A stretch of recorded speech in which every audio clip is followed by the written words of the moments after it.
Le F, un pas de casque, est propulsé par service d'outils FGL, votre stratégie gagnante pour les produits Makita, DeWalt et Milwaukee.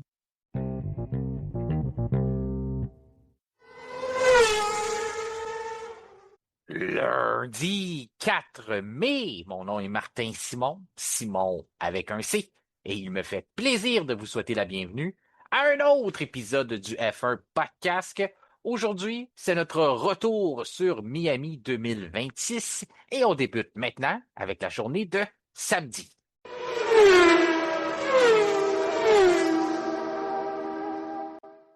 Il est maintenant temps de dire bonjour ou bon après-midi à notre collaborateur du lundi. Il est l'auteur du livre Villeneuve-Schumacher 1997, le duel qui a marqué une époque. Simon Bachand, quel week-end de course!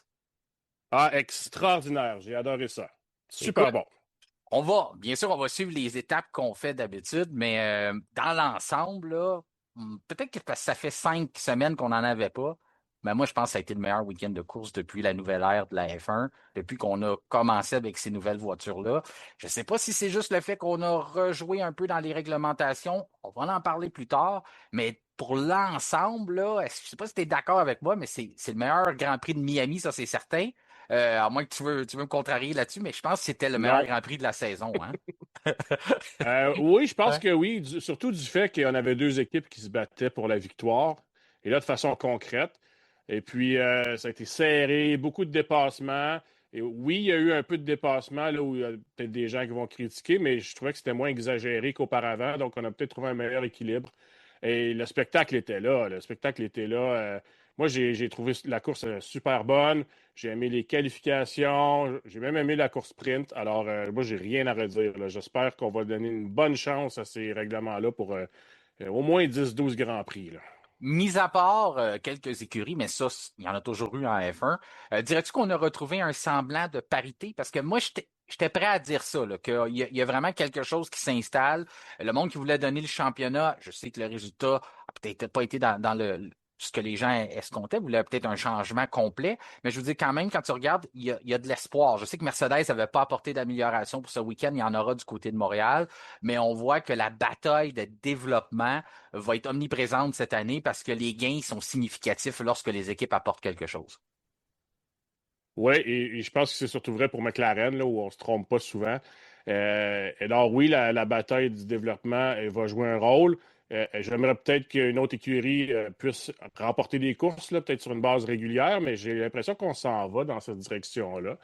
Alors, attendons, là, tu sais, puis même si c'est que Mercedes qui a gagné depuis le début de l'année, j'ai vraiment pas l'impression d'assister à une domination tant que ça, donc j'aime beaucoup ce que je vois jusqu'à maintenant. Non, on travaille. On remporte pas ça Oui. facilement, là. C'est pas une main dans le dos.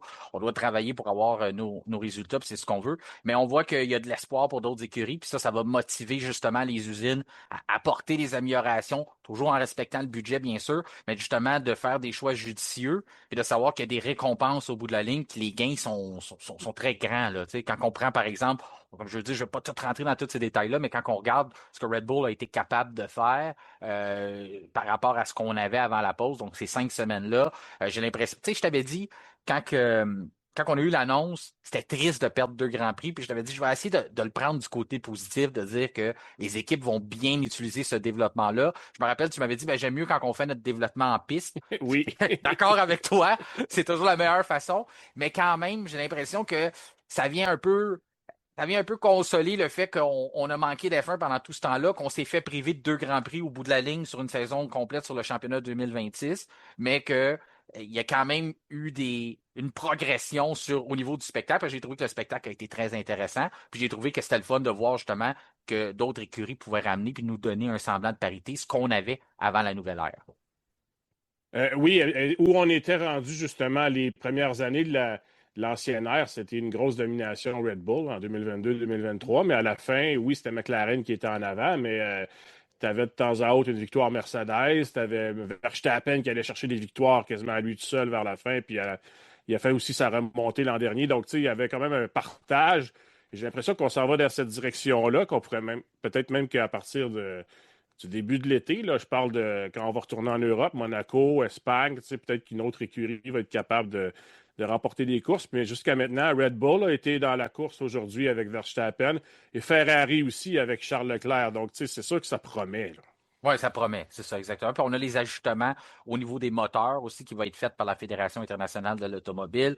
Ceux qui ont moins de Ouais. performance, ben, selon l'évaluation de la FIA, vont obtenir des pourcentages de développement que les autres n'auront pas. On peut déjà exclure Mercedes qui n'auront sûrement pas ce cadeau-là de la part de la FIA, mais les autres, ça reste à voir qui va les avoir. C'est encore très nébuleux quand est-ce que l'ajustement va se faire parce que c'était supposé de se faire après, de mémoire, c'est après Monaco, mais là, finalement, on a perdu 2 grands prix. On a l'impression de vouloir rester à notre idée originale, mais on pourrait être surpris qu'il pourrait se passer quelque chose peut-être qu'il y a quand même quelques semaines avant Montréal, mais ça, c'est quelque chose qu'on va avoir à l'œil. Si on revient à notre cédule standard ici au F1 Podcast, mais il faut, même si on est encore sur l'émotion du Grand Prix, parce qu'il faut dire aux gens que normalement, on prend un peu plus de temps avant de commencer à enregistrer. Donc, ça se peut que pour vous, au moment où vous nous écoutez dans votre voiture, que ce soit en allant travailler lundi, je sais qu'il y en a beaucoup qui font ça le mardi. Fait qu'il y a des dossiers qui sont réglés pour vous depuis longtemps, mais pour nous, ils sont toujours en cours au moment où on enregistre. Donc, on essaie de suivre ça le plus possible au moment de l'enregistrement pour essayer de vous mettre ça le plus à jour possible. On a des dossiers en cours, mais comme je vous dis, on va essayer de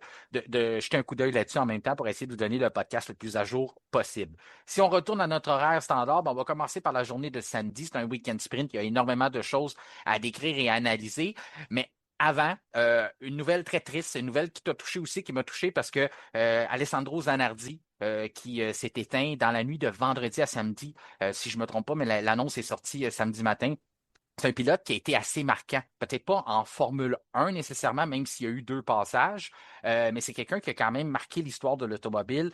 Pas juste par son accident, c'est quand même un gars qui est allé chercher 2 championnats dans la série kart, maintenant connue sous le nom IndyCar, plus précisément. Mais en 1997-1998, Zanardi, c'était une domination, là. Je me rappelle, je sais que c'est 2 championnats, mais quand même, moi, je me rappelle que dans la voiture Chip Ganassi, c'était lui le plus rapide, c'était la vedette, c'était la tête d'affiche jusqu'au moment où en 2001, finalement, il y a eu ce terrible accident, là, ce qui est arrivé le 15 septembre. Je ne veux pas blâmer, je vais juste le dire parce que ça fait partie de l'information, mais oui, c'était un contact avec Alex Tagliani qui n'a pas à être blâmé là-dedans. C'est arrivé comme ça fait partie de la course automobile et qui, dans ce terrible accident-là, bien, Alessandro Zanardi avait dû se faire amputer les 2 jambes, avait perdu tellement de sang qu'on se demandait même si on allait être capable de le sauver. Donc, ce gars-là, c'est un miracle, une force de la nature, puis revient quelques années plus tard et décide, oui, il a fait des passages en course automobile, mais décide de devenir un paralympien et remporte 6 médailles, 4 médailles d'or et 2 médailles d'argent. Tu sais, quand on dit que le gars, c'est un compétiteur, c'est un Mhm. gagnant,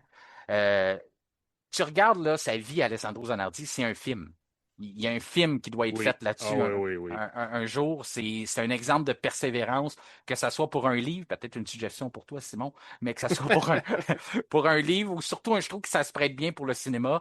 Mais c'est vraiment une histoire de persévérance pour n'importe qui se demande des fois qu'est-ce que la vie me réserve, pourquoi ça tombe sur moi. Ben ça faisait pas nécessairement partie du vocabulaire public du pilote italien. Lui, il prenait ce que la vie lui donnait, puis il construisait là-dessus, puis il continuait de vivre, puis d'essayer de se battre.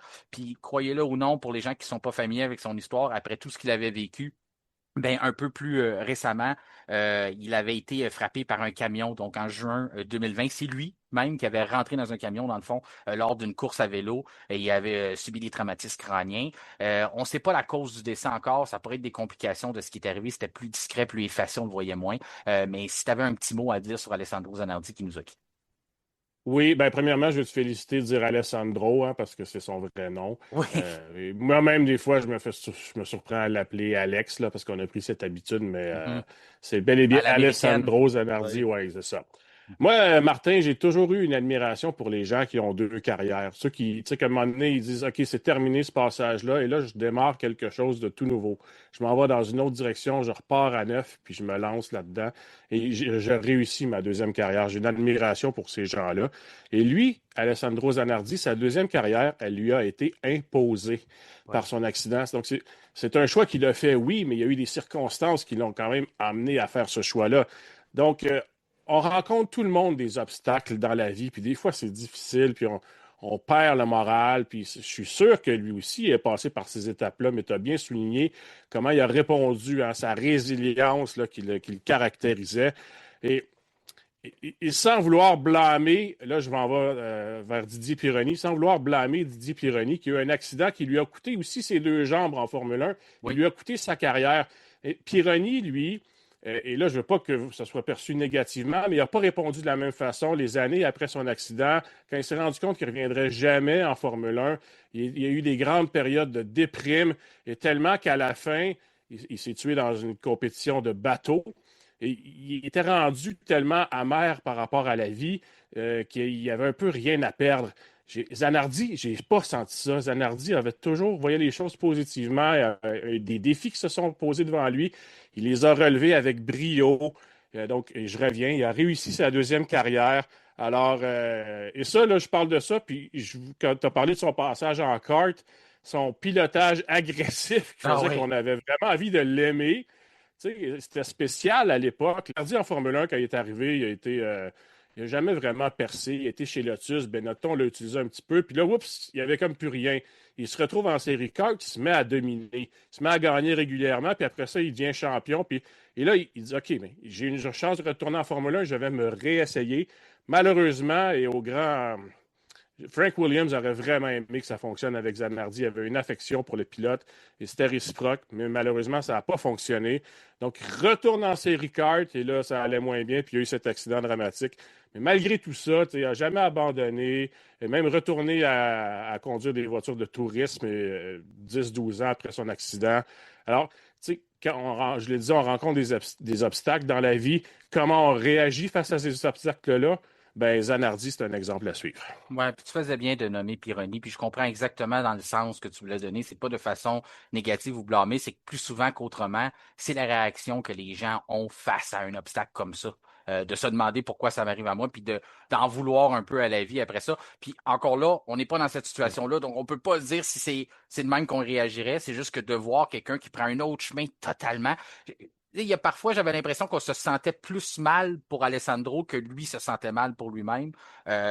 Puis c'est ça, c'est un gars qui est très, très inspirant. Puis c'est vrai que ça aurait été le fun que ça fonctionne en F1. Puis tu commences à me connaître, Simon, ça fait un bout de temps même si on n'est pas des amis de longue date, mais on collabore ensemble, on a des discussions, on a des échanges. C'est le genre de pilote qui tombe exactement Ça, je le savais.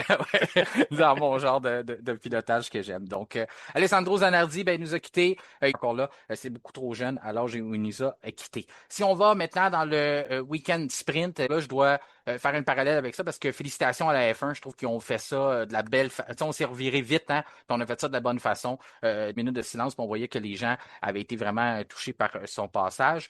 Celui qui a remporté la course sprint, moi, je vais être honnête avec toi, j'ai pas aimé le spectacle, la sprint. J'étais inquiet même pour le week-end de dimanche. J'ai trouvé qu'on a eu une belle bagarre entre Verstappen et Hamilton. Ça fait longtemps qu'on n'avait pas vu ça. Mais il y a des choses quand même que je trouvais que c'est rentré rapidement en rang. Il n'y a pas trop de risques qui s'y pris. Je comprends que la course était pas longtemps après, la qualification plutôt. Mais ne serait-ce que ça a été une super belle victoire par Lando Norris qui est parti d'un très bon tour de qualification. Puis j'ai aimé le parallèle que tu as fait sur notre page Facebook qui dit fallait bien qu'on l'exclue ou qu'on le mette Oui. un peu plus loin dans notre classement des pilotes qu'on a fait dans le entre-deux courses pour finalement voir Lando Norris lui montrer qu'il n'a pas dit son dernier mot dans cette saison-là. Je l'ai trouvé très solide dans la qualif, puis je l'ai trouvé encore plus solide pendant la course. Ouais, je suis d'accord avec toi. Dans la qualif, là, ce qu'il a fait, c'était très fort. Il était constamment plus rapide que Piastri. Puis, il y a même un moment là où tu sais, on a eu peur qu'il soit exclu. Puis là, finalement, il a répondu. Il va se qualifier très bien. Puis après ça, en pole. Puis après ça, mais moi, je trouve qu'il a bien répondu. Tu sais, en sprint, des fois, tu fais une belle qualification. Puis là, en course, c'est moins là. Le lendemain, ça a changé. Mais non, tu sais, il a dominé la course en ce sens-là. C'est pour ça que je dis que j'ai apprécié le spectacle, parce que c'est vrai qu'il y a eu moins de dépassement que pendant la course du dimanche après-midi, mais j'ai pas trouvé qu'on avait un spectacle terne pour autant. Là. Tu sais, j'ai vu qu'on avait Mhm. comme un pilote en contrôle des événements, il savait ce qu'il avait à faire, il allait emmener sa voiture à bon port, puis il n'était pas inquiet. Ça m'a surpris à la qualif plus tard dans l'après-midi, mais on y reviendra. Ouais, avec le fameux parc fermé qui rouvre, Oui. ça donne des deuxièmes chances à des gens. Je me rappelle, Max Verstappen avait été très critique de ça. Il dit, moi, j'aime pas les week-end sprints parce que normalement, tu as une chance le vendredi avec tes séances d'essai. Tu construis ta fenêtre de performance là-dessus, puis après ça, tu choisis tes réglages pour la qualif, puis tu vis avec pour la course. Moi, je comprends ce qu'il dit, mais là qu'on le sait qu'on a une deuxième chance, ben là, les équipes savent en profiter. C'est un peu ce qu'on a vu. Parce que McLaren a fait quelque chose de bien. On a mieux que quiconque compris comment utiliser notre énergie à Miami. Parce que Miami, c'est un circuit, autant qu'on se disait, ça sera pas aussi complexe que la Chine ou que le Japon, parce qu'il y a quand même des bonnes zones de freinage. Donc, les recharges ne seront pas nécessairement un obstacle. En plus, on a changé aussi, on a modifié un peu la réglementation. J'ai pas trouvé que les recharges ont été un obstacle tout au long du week-end. Sauf que le fait que ce qu'on avait misé du côté de McLaren, qu'on avait mieux vu, c'est drôle parce on a mieux fait que ce que Mercedes avait vu dans la première qualification, qui sont le manufacturier du moteur, c'est savoir où est-ce qu'on va déployer toute cette énergie-là. Et on le sait que Lando Norris le faisait surtout dans le secteur 1, puis après ça, on compensait là-dessus. Mercedes, on le faisait un peu plus tard, mais souvent, le mal était déjà fait. On ne pouvait pas récupérer ce que McLaren avait fait. Donc ça, je pense que ça a aidé beaucoup les autres écuries. Mais chapeau à l'écurie Orange Papaye qui avait quand même mis le doigt sur le bobo ou qui avait quand même compris comment maximiser ces nouveaux types de voitures-là, donc comment les utiliser sur le circuit de Miami. Donc, on l'a bien fait. On l'a bien fait pendant la course aussi parce que Piastri a terminé deuxième. C'est sûr que ça a été aidé par Kimi Antonelli qui avoue avoir travaillé ses départs, avec raison, parce que ça a été un gros défaut depuis le début de l'année. Il n'est pas le seul. Puis on lui a confirmé chez Mercedes qu'il avait tout bien fait la procédure, qu'il avait bien fait, mais le départ, encore une fois, a été obligé de concéder des positions. Tu sais, tu es surpris, toi, de voir que encore une fois, malgré 5 semaines de pause, ça a encore été problématique pour Mercedes dans la course sprint. Si j'ai été surpris, non. Je m'attendais quand même à mieux, là, surtout qu'Antonelli avait dit qu'il allait le travailler. Et en plus, on le sait qu'il l'a fait, donc je m'attendais à mieux, qu'il démarre aussi moins. Ça ne m'a pas surpris. C'est sûr que c'est décevant. Mais en même temps, on dirait qu'on a besoin de ça là, pour améliorer le spectacle. C'est juste que quand on regarde des fois, on l'a vu avec Lando Norris il y a quelques années, là, ça peut devenir un virus qui est difficile de s'en débarrasser. Là. Donc, il va falloir qu'Antonelli, à un moment donné, en réussisse un pour vrai. Là. Puis pas juste Mercedes qui dit « tu as fait tout ce qu'il fallait, c'est pas de ta faute ». Il va falloir qu'il sente que là, il a bien réussi son départ en piste et qu'il ne se fait pas dépasser par tout le monde. Ouais. Ça va juste lui rendre la vie plus facile, là, même si c'est pas ça qu'on veut pour le spectacle, mais reste que pour lui, dans sa voiture, ça va juste l'aider. Parce que là, on l'a vu dans la course sprint. Autant qu'on le sait, qu'il nous montre des beaux signes de maturité et tout ça, ben, ça l'a déconcentré, ce mauvais départ-là. Parce que là, il se tombait un peu dessus, il s'en voulait. Puis là, finalement, il n'était pas certain. Je pense que c'est un peu plus tard qu'on lui a dit que c'était correct, que c'était pas de sa faute. Mais après ça, il a voulu comme récupérer tout d'un coup. Il est devenu très agressif en piste. On a notamment Leclerc, c'est plein de lui. A dit, ça n'a pas de bon sens, il peut pas rouler, il ne sait pas conduire roue contre roue. Il est trop agressif, il zigzague. Puis finalement, ben là, il s'en est suivi. Qui a excédé les limites de la piste trop souvent, donc pénalité au fil d'arrivée de 5 secondes parce qu'il avait excédé 4 fois les limites. Donc tout ça, il l'a bien géré après. Il était très déçu, il était fâché. Il savait que il se mettait ça sur lui. J'ai essayé de tout régler d'un coup, puis finalement, j'ai pris des mauvaises décisions. C'est des points importants quand même qu'il a sacrifiés, mais ça fait partie de l'apprentissage. Là. On voit que le jeune de 19 ans, il est quand même humain. Là. Ah, absolument. Tu sais, ça serait quasiment plus plate s'il dominait tout là, sans conteste. Alors, ouais. on sait qu'il peut s'améliorer. On l'aimerait pas. Non, exactement. On serait jaloux. On voudrait qu'il se plante. Là, tu sais. On le trouverait bien sympathique puis bien le fun à voir sur le podium. On dirait qu'il pouvait quand même accrocher une coupe de mur là, pour nous donner être vulnérable un peu, c'est ça. C'est ça qu'on veut. Ouais. mais par contre, tu sais, quand on voit qu'il est capable de remonter, bon, la Mercedes l'aide beaucoup évidemment, mais il est capable de dépasser. Puis quand il se retrouve en première place, plus tard dans l'épreuve, là, ça devient pas mal difficile de le dépasser. Ouais. Exactement. Puis peut-être apprendre aussi à, sans perdre de son agressivité, comment mieux la jauger là, quand on est en milieu de peloton, mais c'est certainement pas le seul à avoir ces enjeux-là. Puis il y en a d'autres là, qui ont reçu des critiques. Là. Fait qu'on, non, puis c'est le genre de tu sais, Leclerc est pareil. Il a le couteau entre les dents quand il veut quelque chose. Verstappen, les bons pilotes ont ce type d'attitude-là. Encore là, c'est juste d'apprendre à canaliser ça de la bonne façon. Comment tu prends ces... Parce que, je l'ai souvent dit, si on fait un parallèle avec Verstappen, qui est pas mal la tête d'affiche de l'agressivité en piste, puis j'ai toujours dit, tu peux pas lui enlever complètement ses défauts parce qu'ils sont aussi ses qualités. Puis Antonelli, c'est un peu le même côté, c'est de dire, oui, tu as raté ton départ, faut que tu aies la mémoire plus courte, mais je comprends que tu veux te battre pour l'équipe, tu veux te battre pour des points, puis tu te dis, ben là, il faut que je travaille fort, je vais aller reprendre ce que j'ai. C'est juste de trouver de le faire dans un bon moment. Ce qui a mieux fait dimanche. Vraiment, dimanche, j'ai trouvé que ça a été le jour et la nuit. Puis c'est là qu'on voit un bon pilote qui est ouvert d'esprit, un gars intelligent, que ce qui lui arrive une fois, ben ça va dans le coffre à outils. Puis il bâtit là-dessus après ça. Donc, c'est pour ça que je voulais quand même souligner ça pendant la course sprint, parce que c'est quelque chose qui a eu un beau parallèle à faire dans la course de dimanche. Si on regarde Leclerc qui termine troisième, le bon vieux Charles, hein, qui aimerait bien, avec toutes les améliorations que Ferrari a apportées pour le week-end, aimerait bien être capable de donner la première victoire à la Scuderia. La première en plus d'un an, parce qu'on n'a pas gagné de course l'année dernière. Donc, Charles, il est dû, là. Tu vois qu'il a faim, mais malgré tout ce qu'on n'a pas, c'est les McLaren qui ont passé devant la Ferrari. Ferrari n'a pas été capable d'aller, on n'a pas été capable d'aller saisir la pole position, pas capable d'aller saisir la victoire. Charles prend ce qu'il peut, termine troisième. Mais si on parle dans l'ensemble, je sais que tu écoutes nos balados, puis le balado de vendredi, Oui.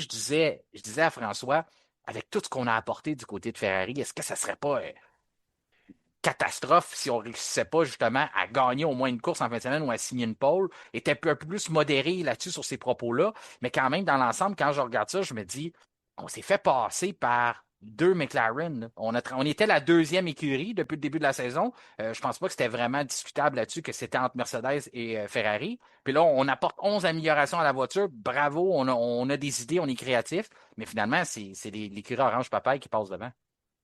Oui, ben c'est là où je m'en allais. Puis la réponse, c'est le moteur, malheureusement. Je pense que Ouais, hein? McLaren a mieux compris où aller chercher la puissance puis comment aider l'aider à se déployer pendant la course ou pendant les courses et les qualifs. Et là, Ferrari, c'est là qu'elle se retrouve avec son propre moteur puis ses déficiences, entre guillemets, là, parce que c'est quand même un bon moteur, mais c'est pas le meilleur. Mhm. Alors, est-ce qu'on va être capable d'améliorer ça? Puis, tu faisais mention tantôt là, de l'amélioration que Ferrari pourrait apporter là, si la FIA leur donne l'accord, puis s'ils sont en déficit de 2. Mais Toto Wolff a bien dit pendant la pause, parce que Vasseur, il disait, nous, on compte là-dessus, puis Wolff a répondu en disant, attention, attention, puis c'était comme un message à la FIA.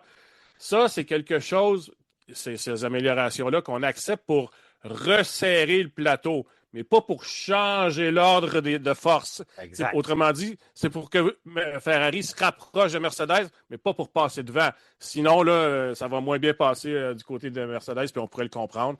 Alors, j'ai hâte de voir comment ça va bouger de ce côté-là. Moi, j'ai le feeling, tu en parlais tantôt, qu'on va attendre après Monaco.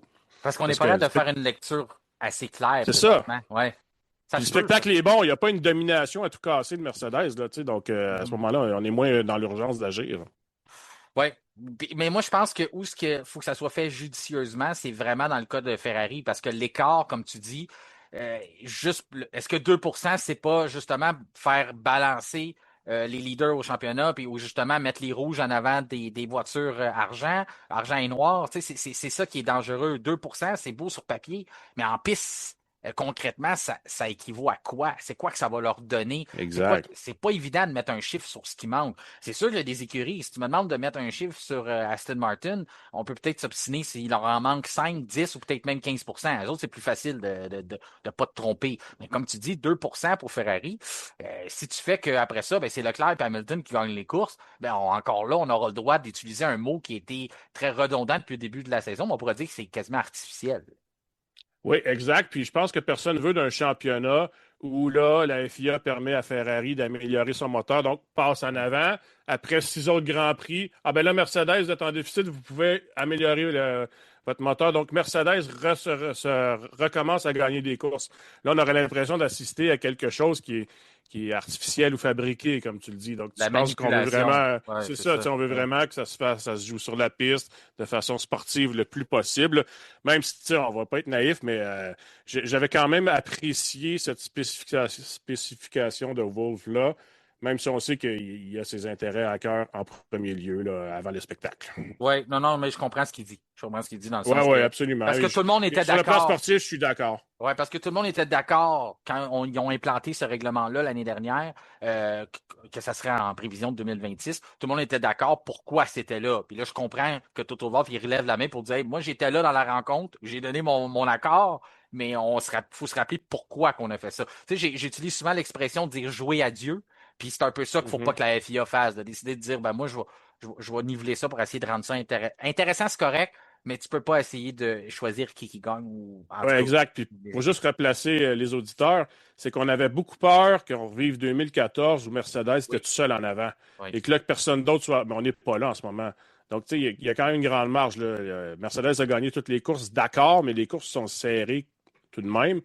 En 2014, Mercedes, après 10 tours, il menait par 20 secondes. On n'est pas là, là. Ben, ça a pris, il a fallu attendre en 2021 pour voir quelqu'un capable de Ouais, c'est battre. ça, ça a pris une éternité avant Ouais, que non, les non, gens ça puissent c'est rattraper Mercedes, là. complètement fou. Pas Hein. ça, là, tu sais, en ce moment. George Russell, est-ce que tu veux qu'on évalue George tout de suite sur son week-end? Ben, je sais que la course, on n'en a pas encore parlé, mais si on va y aller de ce qu'on connaît dans la journée de samedi. C'est pas lui qui prend la pole, c'est pas lui qui est deuxième. T'attendais-tu à ce que George sorte plus des blocs qu'il a sorti? Parce que quand même, en début de saison, on va dire qu'il y a eu 5 semaines pour penser qu'il a échappé 2 des 3 grands prix à son jeune pilote.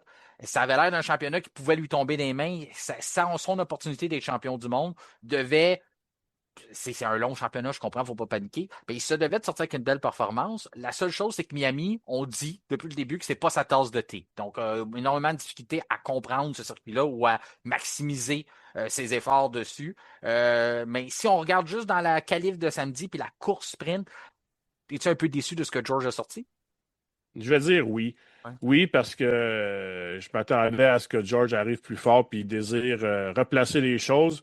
Je pense que c'était son désir, sauf que là, il a vite compris qu'Antonelli voyait les choses autrement, puis qu'il a vu qu'il n'aime pas le circuit. Puis ça, j'ai entendu 3, 4 entrevues de George Russell en fin de semaine où il a répété, là, tu sais, c'est pas mon circuit, c'est pas pour moi, ça glisse Ouais. partout, il l'a même redit en course. Il se sent vraiment pas à l'aise. Autrement dit, je vais traverser le week-end, je vais essayer de limiter les dégâts, là, sauver les meubles, comme on dit. Mhm. Alors, oui, c'est décevant. Là. Je m'attendais à ce qu'il sorte mieux. À quelque part, je pense que c'est ce qu'il voulait faire, sauf que là, la réalité, euh, lui est revenu en pleine face. Là. Antonelli, il était fort à Miami, puis George n'avait pas de réponse pour rétorquer. Donc, il s'est juste dit, écoutez, je vais limiter les dégâts, puis m'a pensé à Montréal où ça va pas mal mieux pour moi d'habitude. Oui, oui, exactement. Fait que là, Mais c'est pas top, là. Il me déçoit, George Russell. Je m'attendais à ce qu'il réponde plus que ça si, pour répondre à ta question directement. Ah oui. moi, je le sens déstabilisé. Je le sens sous Oui. pression, déstabilisé. Je sais pas, mais peut-être même en perte de confiance de ses moyens, parce que c'est un gars qui est très confiant, George, d'habitude. Puis là, tout d'un coup, Mhm. arrive à des endroits avec déjà des défaites. J'ai l'impression que un gars comme, ben, surtout les nouveaux jeunes pilotes, d'arriver et de dire, ah, ça, c'est pas mon style de circuit. On voyait ça plus dans le temps. Je comprends que c'est encore une réalité, mais je veux dire, ah, les gars ont des simulateurs, les gars travaillent tellement. J'ai de la misère à croire que George peut pas justement peaufiner ses connaissances sur le circuit de Miami, en tout cas. Peut-être que c'est Mais moi qui. Piastri l'a évoqué beaucoup l'an dernier là, pour sa chute de performance, entre autres à Mexico puis à Austin. Ouais. Puis, je le considère quand même comme un jeune pilote encore. Donc, Ben lui, c'est normal, c'est ça, ouais. plus, ouais. C'est ça. Ben, Mais peut-être qu'il est entre les deux, là, il est entre Antonelli et Russell, puis qu'il prend un peu de chaque génération, mais il, tu sais, il va falloir que Russell, d'après moi, là, se mette en mode je vais chercher le maximum que je peux à chaque course, puis je me soucie pas de ce que fait les autres. Là. ben, c'est le même qui était quand il n'était pas dans une course au championnat. Ouais, ben là, il va falloir qu'il retourne à ça, puis C'est ça. c'est la seule façon, je pense. Il est déjà faudrait peut-être vérifier. Là, je pense qu'il n'est pas loin d'un 25 points de retard. Là, donc, c'est quand même beaucoup. Là.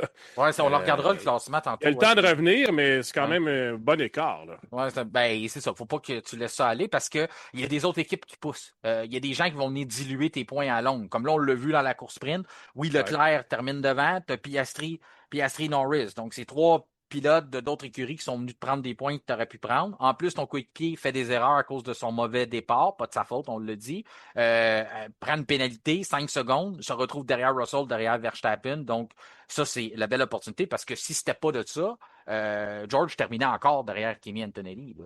C'est la pénalité qui a aidé ça. Donc, on pourra mettre ça dans le côté de manque d'expérience de Kimi qui a rejoué dans les mains à George, mais quand même. En tout cas, si on termine sur le dossier Mercedes, puis on regarde un peu Red Bull, parce que Verstappen, le non-verbal en fin de semaine, même le verbal, a complètement changé. Je pense pas que c'est les 5 semaines de pause qui ont tout fait ça. Je pense que c'est le travail dans les simulateurs, le fait qu'on a peut-être remis les efforts du bon côté, a dit que les ajustements par la FIA, ça réglait pas tout, mais c'était mieux. Au moins, il était honnête là-dessus.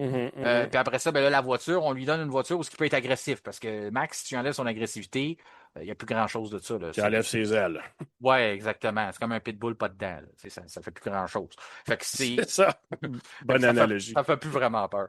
Mais si on regarde ça, lui, vraiment, d'avoir une voiture où elle est sous lui, il peut travailler avec, il peut être agressif. Puis, en tout cas, c'est du déjà vu hein, chez Red Bull parce qu'on a réussi à faire ça. Puis, pendant ce temps-là, on a Isaac Hadjar qui dit la voiture est rapide, beaucoup plus rapide, mais elle est difficile à conduire. Puis c'est le genre de voiture qui tombe dans les mains de Verstappen. Puis c'est là, normalement, que là, il commence à larguer ses coéquipiers. En général, positif pour Red Bull, mais es-tu d'accord avec ça qu'on a senti que ça a peut-être parti un peu des mains d'Adjar, mais c'est vraiment tombé dans les forces de Verstappen, la nouvelle voiture, là? Je suis entièrement d'accord avec ce que tu viens de dire. Et, et là, en fin de semaine, on ne l'a pas entendu. Donc, tu sais, je ne veux pas rajouter de l'huile sur un feu qui est peut-être en train de s'éteindre, mais tu sais, il y avait beaucoup de discussions sur l'avenir de Verstappen. Va-tu rester l'an prochain et tout? Dans les courses à venir, là, peut-être pas maintenant, mais dans le courant de l'été, quand on va sentir que Max, faut qu'il prenne sa décision, c'est peut-être qu'à un moment donné, il faudrait trouver le moyen là, que Hadjar il retrouve sa confiance. Fait que là, on est Oui. tôt, on n'est peut-être pas là encore, mais on ne peut pas le négliger toute l'année, considérant qu'on ne sait pas si Verstappen va rester ou non. Alors, on ne peut pas réduire la confiance d'Hadjar à zéro parce qu'en fin de semaine, on a senti qu'il n'était pas là du tout. Là, puis il aurait besoin de plus de soutien de son écurie, le jeune. Oui, exactement. Ça a été de ma faute un petit peu parce que là, on s'est étiré pas mal sur la sprint, puis je veux qu'on ait quand même le temps rapidement de parler de la qualification. Donc, oui, Antonelli, 6e, 7e pour Hamilton et 8e pour Gasly qui est venu compléter les points. Puis maintenant, si on y va dans la qualif de la course, là, tantôt on en parlait, ça a changé drastiquement. Moi, je t'expliquais que le fait que McLaren déployait son énergie ailleurs sur le circuit, que les autres, on semble avoir compris ça, c'est venu ramener le peloton. Il y a le fait qu'il y avait du vent en piste aussi.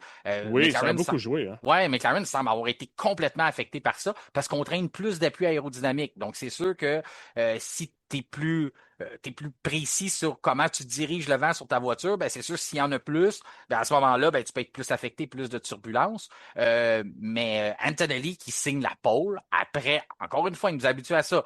On avait vu la même affaire en Chine. La sprint plus compliquée, mauvais départ, pas le résultat escompté, pénalité au bout de la ligne. C'était vraiment un copier-coller. Mm-hmm. Puis en après-midi, il ressort comme si de rien s'était passé. Un nouveau Kimi décroche la pole position pour Mercedes, alors que pas mal tout le monde était d'accord que c'était les McLaren qui allaient probablement partir premier pendant le Grand Prix, là, avec ce qu'on avait vu le matin. Ben, c'est ça. C'est sûr que si tu regardes la sprint qui était à midi, heure du Québec, puis là, il se termine autour de midi 40. Puis là, à 16 heures, c'est le début de la qualification. Tu t'attends à ce que McLaren soit encore la plus rapide, puis que selon la sprint, ça ne soit pas trop difficile. Mais c'est pas ça du tout à quoi on a assisté, donc ça a été une grosse surprise. Et je trouve que, est-ce que c'est le vent? Ça a possiblement joué, mais je trouvais que ça avait l'air un peu d'une loterie, cette qualification-là. Tu sais, un peu Oui. comme quand t'en as sous la pluie, puis là, des fois, il pleut un peu moins fort, faut que tu sortes au bon moment. Je trouvais que ça ressemblait un peu à ces qualifs-là. Alors, c'est très difficile. Et qui se tire son épingle du jeu? Ben, c'est Kimi Antonelli encore. Donc, encore des notes positives dans le bulletin du jeune homme, parce que lui, le vent ou pas vent, il a trouvé le moyen d'être rapide, puis il va chercher la pole quand c'était pas évident.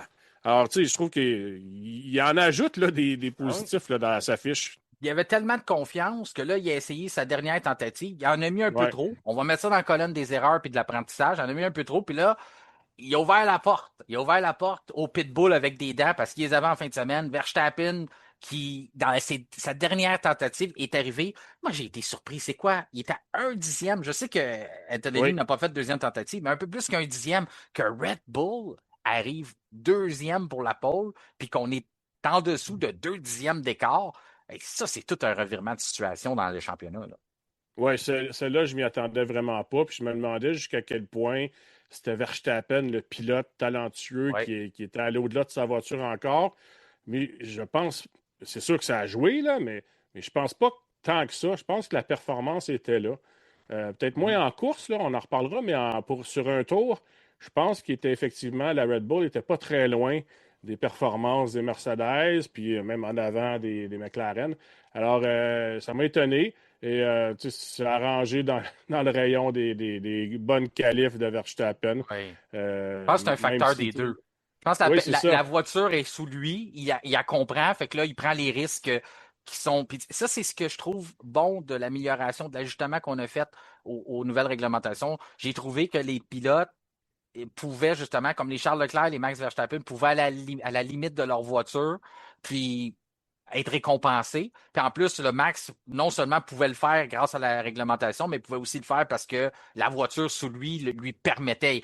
Ce qu'on n'aimait pas du côté de Red Bull, puis encore plus du côté de Max, c'est que il arrivait dans un virage, mettons, on dit virage 1, il passait une fois, puis il y avait une réaction de la voiture. Il revenait la deuxième fois, puis là, la voiture réagissait d'une autre façon. Puis après ça, il revenait au virage 1 une autre fois, puis là, fait qu'il savait jamais à quoi s'attendre. C'était une boîte de bonbons mélangés. À toutes les fois qu'il arrive dans un virage, c'est comment l'auto va réagir. Là, c'est beaucoup ce qu'on a travaillé du côté de Red Bull, de dire on veut que l'auto soit plus prévisible puis que les pilotes fassent la différence. Fait que je pense que t'étais pas loin entre les deux de dire il y avait de la performance, mais j'ai l'impression que la part du pilote a fait effet aussi. C'était vraiment un mix des deux, en tout cas de mon côté, de ce que j'ai vu. Leclerc, troisième pour la grille de départ. Ensuite, Norris, Russell, encore une fois, qui se retrouve loin. Là. Ça aussi, George, j'ai trouvé que Ouais. ça l'a rajouté lors de l'après-midi, qu'il n'a pas réussi à se reprendre. C'est bien beau que tu n'es pas familier avec le circuit de Miami, mais tu as quand même eu une séance d'essai libre, une qualification sprint, une course sprint. On est rendu en après-midi.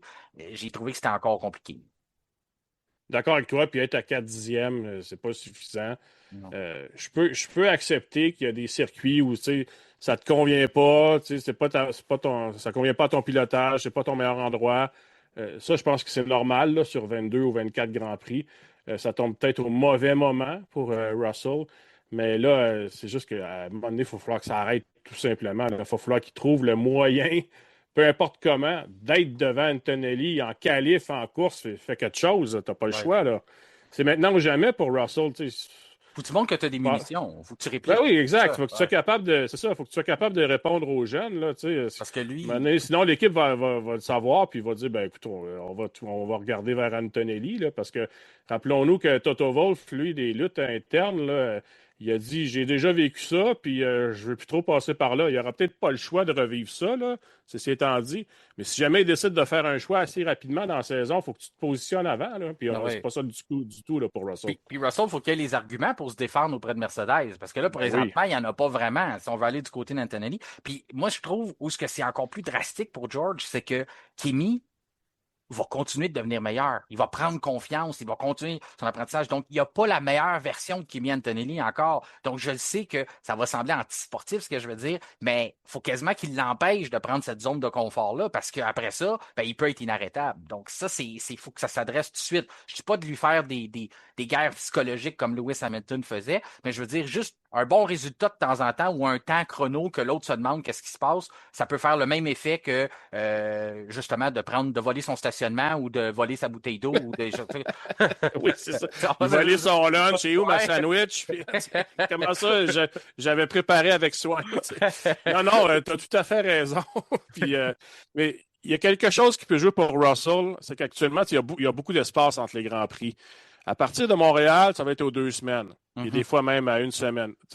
Fait que là, si on se fie à l'an dernier, le rythme, là, à un moment donné, ça avait rejoint Antonelli. Ouais. Alors, peut-être qu'il aura appris de l'année passée, fort possiblement, mais il peut miser là-dessus encore. Parce que là, ça va être course après course après course. Alors, il faut qu'il trouve le moyen de se placer de temps à autre devant Antonelli pour que justement le jeune il se questionne, il essaye des choses. Puis là, le fait qu'il essaye des choses, ça va dans une mauvaise direction. Il empire sa situation. Pendant ce temps-là, tu en profites puis tu gruges. Je termine le classement rapidement pour qu'on puisse passer à la journée de dimanche. Donc, suivi de Hamilton, Piastri, Colapinto, Gasly, Hülkenberg, Lawson, Berman, Sainz, Ocon, Albon, Lindblad, Alonso, Stroll, Bottas, Bortoleto et Hadjar. On en parlera de disqualification de Hadjar et Bortoleto. On en parlera dans le prochain bloc, si tu veux, dans notre trajectoire technique présentée par Service d'outils FGL.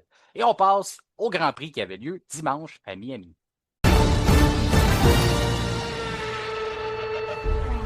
Eh bien oui, c'est ce dimanche qu'avait lieu le grand retour officiel de la Formule 1 avec un premier Grand Prix en dedans de 5 semaines d'attente. Ça a été très très long et c'était déjà une 5e édition du Grand Prix de Miami qui devient tranquillement pas vite un classique. Les puristes vont peut-être m'en vouloir d'utiliser le mot classique avec Miami. Il y a une marina qui est pas vraie, ça dérange des gens, mais quand même, si on avait à présenter la candidature de ce Grand Prix-là pour le garder aussi longtemps, même si on n'a pas besoin de le faire parce qu'il y a un contrat à vie quasiment avec le renouvellement qu'on a fait. Mais c'est pas mal la meilleure version qu'on pouvait présenter de Miami qu'on a eue.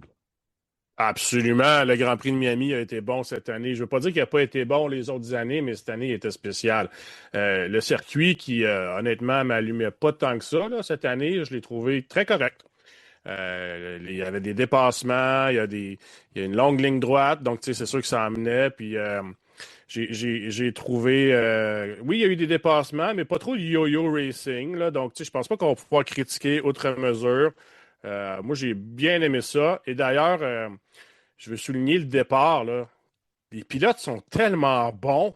C'est Ouais. incroyable. Tu sais, qu'il n'y a pas eu de carambolage, là. J'ai été étonné de ça. Je m'attends, quand Verstappen a fait son tête à queue, là, je Ah, m'attendais à ce que ça soit une catastrophe. ouais. Personne ou presque l'a touché, là, à part Hülkenberg, mais ça a passé, ou en tout cas, c'est peut-être une réaction en chaîne, mais ça a passé inaperçu. Et Verstappen a pu reprendre le départ puis continuer sa course quasiment comme si de rien n'était. Ça, pour moi, c'était bien plus dangereux qu'une voiture qui reste immobilisée sur la grille, comme on en parlait ces dernières semaines. Pourtant, aucun dommage. Spectaculaire. Ah, c'est incroyable, ça. C'est incroyable. Est-ce que tu as vu la vue de l'intérieur de Verstappen, comment il rattrape son volant? Il laisse Oui. aller son volant. Il met sa main un peu en haut, il laisse aller son volant, puis il sait exactement quand il va arriver dans le bon angle pour partir en ligne droite, puis il le rattrape avec sa main en haut. Écoute, c'est incroyable. C'est rare, mais il y a juste les bons pilotes. Tu en as vu plusieurs dans ta vie. Il y a juste les bons pilotes qui sont capables de faire une erreur puis de nous émerveiller quand même. Tu sais, de faire comme, OK, ça, c'est une erreur de pilotage. Il a été trop agressif sur l'accélérateur. Probablement surpris encore par la nouvelle technologie de dire, écoute, tu sais, c'est des vieux réflexes qu'ils ont bâtis pendant des années. Hein. Là, il sait qu'il pouvait peser. Puis là, tout d'un Mhm. coup, il dit, je vais y aller. Mais là, t'as le moteur électrique qui embarque là-dedans. Le MGUK donne une décharge aussi en plus du moteur thermique. Puis là, tout d'un coup, ben là, c'est pas du tout ce que lui s'attendait. Puis là, l'auto tourne sur elle-même. Ça se passe dans des fractions de secondes. Puis là, lui, il sait exactement dire comment je vais remettre ça droit. Écoute, je ne sais pas comment il a sauvé ça. Puis que tu fais bien de le souligner. Lui, à l'intérieur, faire cette manœuvre-là, mais les autres qui voient ça devant eux puis qui l'évitent pareil. Il y a un pilote, c'est-tu Norris qui a passé par il a comme tassé par la voie de, je vais dire la voie d'accotement, là, mais par la zone Mhm. de dégagement un peu. Je sais pas, mais j'ai vu, il me semble, une McLaren passer de l'autre côté, mais ça a pris énormément de rapidité et de réflexe pour éviter ce contact-là. Ça a été le fait saillant du départ. Verstappen qui partait deuxième. On s'attendait qu'il mette la pression sur Antonelli. On va le dire, Kimi a réussi son départ.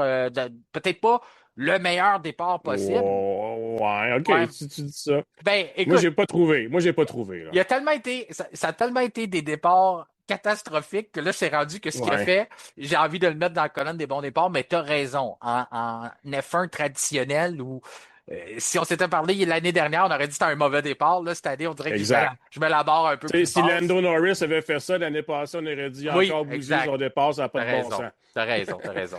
T'as raison. Puis mais Leclerc a eu un bon départ, encore une fois. Ouais. C'est l'ingénierie du turbo, mais il faut quand même qu'il trouve ses trous pour y aller aussi. Je le trouve très, très bon, Charles, depuis qu'il a fait. Tu sais, je te rappelle, en Australie, je te l'avais dit à quel point que Mhm. j'avais été surpris. Il a fallu que je recule quelques fois pour voir par où il a passé, comment il a pu se frayer un chemin comme ça. Encore une fois, il a été très bon. Arrivé aux côtés de Verstappen, Verstappen a peut-être même été surpris, pensait avoir bien gagné sa bagarre contre Antonelli, puis il se dit je vais prendre la tête de l'épreuve. Là, t'es coup, faut que je me batte contre une Ferrari. Appuie sur le champignon, si vous permettez l'expression. Puis finalement, ben là, la voiture, la paire réussit à la retrouver. Ça a été vraiment spectaculaire comme départ. Hein. Comme tu dis, le nombre d'enchaînements de virages que les pilotes ont réussi à prendre. Il y avait de l'ambiance aussi à Miami. Hein. Miami, c'est fait pour. Je sais pas, j'ai peut-être un parti pris parce que je suis allé à quelques fois dans ma vie, mais c'est quelque chose que je ressentais bien à la télévision, qu'il y avait un événement, il y avait de l'engouement. Les artistes qui étaient autour de là avaient pas l'air d'avoir été kidnappés dans la nuit pour être emmenés là avec des lunettes de soleil, puis Non, se t'as faire mettre. raison. Il avait l'air heureux d'être là. Tu sais, il Exact. tripait Jimmy Fallon, Patrick C'est ça, Dempsey. c'est ça. Puis tu comprends le lien que je veux faire avec des artistes Mhm. qui sont là parfois, puis tu as l'impression qu'ils il y a une chaîne à leurs pieds, là, puis ils peuvent pas se sauver. Ben, on a vu ça à certains Grands Prix. Mais on voyait vraiment des gens qui avaient peut-être ont peut-être été invités comme d'habitude, pas nécessairement, mais à une fois rendu là, il faut quand même lever notre chapeau aux organisateurs du Grand Prix. On est en train de créer un événement. C'est pas Vegas, on n'a pas la même plateforme pour faire un party, mais c'est quand même une ville festive, Miami, puis je trouve qu'on le ressent bien à travers l'événement, à travers le Grand Prix. On a délaissé un peu les présentations spéciales des débuts, puis tout ça, puis on est peut-être rentré un peu plus dans le moule, mais on a quand même gardé une saveur locale à ce qu'on présente. Donc ça, je voulais quand même le souligner parce que c'est quelque chose que j'ai ressenti Hey, tout au long de la fin de semaine. et je pense que tu as raison, puis tu parles de la comparaison avec Vegas. Vegas, je pense, écope du fait qu'on le met loin en année, dans la saison, en novembre, puis Oui. il fait quand même froid. Là, à Miami, tu sais, on le sait qu'il fait beau, ça paraît à la télévision, ça paraît que les gens ont du fun, puis c'est sûr que quand tu vois des terrains de volleyball, puis des plages autour, puis tu as l'impression que c'est vraiment un endroit où tu auras envie d'aller chiller, là, excusez-moi l'expression. Ben, je pense que c'est le bon Alors, terme. alors que Vegas, c'est pas ça du tout. Là. Tu sais, Vegas, en tout cas, je sens pas la vibe. Fait que Ouais. je pense que pour l'aspect party, d'autant plus qu'on entend toujours la grosse musique en arrière là, à la télévision, je pense que Miami est en avant de Vegas. Puis ça, je pense pas que la F1 s'y attendait. Non, non, non, non, exactement. Comme je te dis, j'ai déjà vécu ce que Miami est. Fait que je savais qu'on pouvait créer un événement, mais sur papier, puis réussir à le faire. Tu débutes dans un stationnement alentour d'un stade. Toutes les Ouais. infrastructures qu'on a rajoutées, ça commence à ressembler à un vrai circuit de course, là. Bien malin, celui capable de dire, ah, ben, c'est un peu temporaire. Il y a tellement d'installations qui sont permanentes que maintenant, ça a l'air. Puis on commence même à rajouter des épreuves, peut-être au grand désarroi du voisinage autour, parce qu'il y a des maisons qui sont très près de ce stade-là. Donc, on a plus simplement la saison de football enduro, on a aussi des courses, mais tant mieux. Tant mieux si on peut développer quelque chose de sport automobile autour de ça, que ça devienne rapidement un classique.